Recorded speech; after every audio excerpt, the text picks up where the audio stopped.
ಹರೇ ಕೃಷ್ಣ ಎಲ್ಲರಿಗೂ ಅನಿಮಲ್ದು milk use ಮಾಡಲ್ದೆ butter milk ಮಾಡಿ ತೋರಿಸ್ತೀವಿ. ಹರೇ ಕೃಷ್ಣ ನಾವಿವತ್ತು ಅನಿಮಲ್ ಮಿಲ್ಕ್ ಯೂಸ್ ಮಾಡಲ್ದೆ ಪಾಯಸ ಮಾಡಕ್ ಹರೇ ಕೃಷ್ಣ ಎಲ್ಲರಿಗೂ ನಾವಿವತ್ತು ಅನಿಮಲ್ ಮಿಲ್ಕ್ ಯೂಸ್ ಮಾಡಲ್ದೆ ಪಟಾಪಟ್ ಚಾಕ್ಲೇಟ್ ಮಾಡಕ್ ತೋರಿಸ್ತೀವಿ. ನಾವಿವತ್ತು ಅನಿಮಲ್ ಮಿಲ್ಕ್ ಯೂಸ್ ಮಾಡಲ್ದೆ ಮೈಸೂರ್ ಮಾಡಕ್ ತೋರಿಸ್ತೀವಿ. ಹಾಯ್ ನಮಸ್ಕಾರ, ಸುದ್ದಿ ವಿಸ್ಮಯ ಚಾನಲ್ಗೆ ಸ್ವಾಗತ. ಈಗಿನ ಸೋಷಿಯಲ್ ಮೀಡಿಯಾದಲ್ಲಿ ಮಕ್ಕಳು ರೀಲ್ಸ್ಗೆ ಅಥವಾ ಫೋನ್ಗೆ ಹೆಚ್ಚಾಗಿ ಅಡಿಕ್ಟ್ ಆಗಿರ್ತಾರೆ. ಡೈಲಿ ವ್ಲಾಗ್ಸ್, ಡ್ಯಾನ್ಸ್ ಹೀಗೆಲ್ಲ ವಿಡಿಯೋಗಳನ್ನ ಮಾಡ್ಬಿಟ್ಟು ಸೋಷಿಯಲ್ ಮೀಡಿಯಾದಲ್ಲಿ ಅಪ್ಲೋಡ್ ಮಾಡ್ತಾರೆ.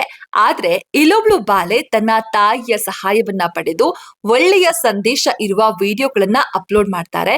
ಯಾರವರು ಅನ್ನೋದನ್ನ ಈ ವಿಡಿಯೋದಲ್ಲಿ ತಿಳಿಸಿಕೊಡ್ತೀನಿ. ಅದಕ್ಕೂ ಮುನ್ನ ನೀವಿನ್ನು ನಮ್ಮ ಚಾನೆಲ್ ನ ಫಾಲೋ ಮಾಡದೇ ಇದ್ದಲ್ಲಿ ಈ ಕೂಡಲೇ ಫಾಲೋ ಮಾಡಿ ಸಪೋರ್ಟ್ ಮಾಡಿ.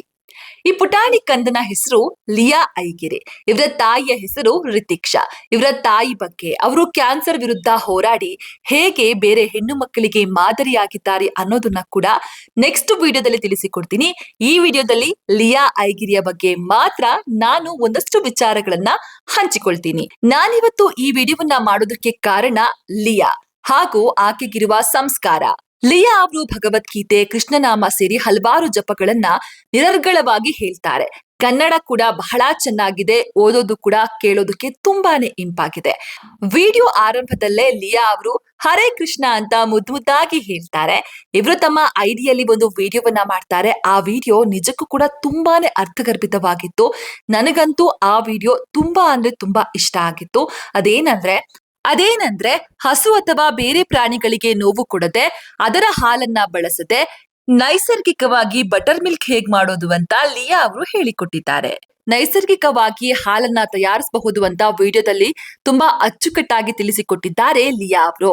ಹಸುವಿನ ಹಾಲನ್ನ ಬಳಸದೆ ತೆಂಗಿನಕಾಯಿ ಹಾಲಿನಿಂದ ಹೇಗೆ ಮಜ್ಜಿಗೆ ತಯಾರಿಸೋದು ಅಂತ ಒಂದು ವಿಡಿಯೋದಲ್ಲಿ ಹೇಳಿದ್ದಾರೆ. ಇದಾದ ಮೇಲೆ ಪ್ರಾಣಿಗಳ ಹಾಲನ್ನ ಬಳಸದೆ ವಿನೆಗರ್ ಸ್ಟ್ರಾಬೆರಿ ಐಸ್ ಕ್ರೀಮ್ ಮಾಡೋದನ್ನ ಕೂಡ ತೋರಿಸಿದ್ದಾರೆ ಲಿಯಾ ಅವರು.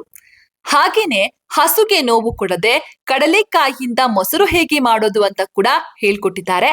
ಜೊತೆಗೆ ಕಡಲೆ ಕಡಿ ಕೂಡ ಮಾಡೋದನ್ನ ತೋರಿಸಿಕೊಟ್ಟಿದ್ದಾರೆ. ವೆಗನ್ ಚಾಕೊಲೇಟ್, ಮಕಾನ ಪಾಯಸ ಹೀಗೆ ಪ್ರಾಣಿಗಳಿಗೆ ಹಿಂಸೆ ಕೊಟ್ಟು ಹಾಲು ಕರೆಯದೆ ನೋವು ಕೊಡದೆ ಪಾನೀಯಗಳನ್ನ ತಯಾರಿಸಿ ವಿಡಿಯೋ ಮಾಡಿ ಅಪ್ಲೋಡ್ ಮಾಡ್ತಿದ್ರು. ನನಗೆ ಈ ಹುಡುಗಿಯ ಜೆನ್ಯೂನ್ ಕಂಟೆಂಟ್ ತುಂಬಾನೇ ಇಷ್ಟ ಆಯ್ತು. ಹಾಗೇನೆ ಈ ಮಗುಗಿರುವ ಸಂಸ್ಕಾರದ ಮೇಲೆ ಗೌರವ ಹೆಚ್ಚಾಯ್ತು. ಈ ಮಗುವಿಗೆ ಸಂಸ್ಕಾರವನ್ನ ಕಲಿಸಿರುವಂತಹ ರಿತಿಕ್ಷಾ ಹಾಗೂ ಅವರ ಪತಿಯ ಬಗ್ಗೆ ಇದ್ದಂತಹ ಗೌರವ ಇನ್ನೂ ಕೂಡ ಜಾಸ್ತಿ ಆಯ್ತು. ಇನ್ನೊಂದು ಏನಂದ್ರೆ ಪ್ರಾಣಿಗಳಿಗೆ ಹಿಂಸೆ ಕೊಡಬಾರ್ದು ಅನ್ನೋ ಕಾನ್ಸೆಪ್ಟ್ ನ ಈ ರೀತಿ ಎಲ್ರಿಗೂ ಕೂಡ ತಿಳಿಸ್ತಾ ಇರೋದು ನಿಜಕ್ಕೂ ಕೂಡ ತುಂಬಾ ಇಷ್ಟ ಆಯ್ತು. ಲಿಯಾ ಹಾಗೂ ರಿತಿಕ್ಷಾ ಅವರ ಕಂಟೆಂಟ್ ನಿಜಕ್ಕೂ ಕೂಡ ತುಂಬಾ ಚೆನ್ನಾಗಿರುತ್ತೆ, ಅರ್ಥಗರ್ಭಿತವಾಗಿರುತ್ತೆ. ಸಾಧ್ಯ ಆದ್ರೆ ಅವರ ಐಡಿಯನ್ನ ಚೆಕ್ ಮಾಡಿ ವಿಡಿಯೋಸ್ ಗಳೆಲ್ಲ ಹೇಗಿದೆ ಅಂತ ನಿಮಗೂ ಗೊತ್ತಾಗುತ್ತೆ. ನಿಜಕ್ಕೂ ನಮ್ಮ ಲಿಯಾ ಬೇರೆಲ್ಲ ಮಕ್ಕಳಿಗೂ ಕೂಡ ಮಾದರಿ ಅಂದ್ರೂ ಕೂಡ ತಪ್ಪಾಗಲ್ಲ. ಇದೇ ರೀತಿಯ ಮತ್ತಷ್ಟು ಇಂಟ್ರೆಸ್ಟಿಂಗ್ ವಿಡಿಯೋಗಾಗಿ ನೋಡ್ತಾ ಇರಿ ಸುದ್ದಿ ವಿಸ್ಮಯ.